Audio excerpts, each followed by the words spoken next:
Hello. Hello, hello, hello. ਉਮੀਦ ਕਰਦਾ ਹਾਂ ਇਸ ਵਾਰ ਚੱਲ ਪਏਗਾ। ਹਾਂ, ਠੀਕ ਹੈ। ਪਿਛਲੀ ਵਾਰ ਆਪਣੀ ਕਲਾਸ ਕੱਟੀ ਗਈ ਸੀ, ਆਪਾਂ ਪਹੁੰਚ ਗਏ ਸੀਗੇ ਸਵਾਲ ਨੰਬਰ 50 ਦੇ ਉੱਪਰ। ਵੈਸੇ 50 ਹੋ ਜਾਂਦਾ ਤਾਂ ਕਮਾਲ ਹੋ ਜਾਂਦੀ।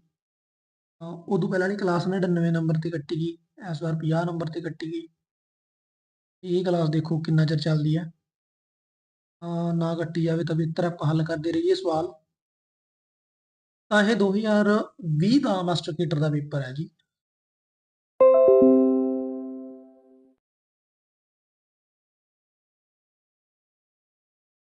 ਹੈਲੋ।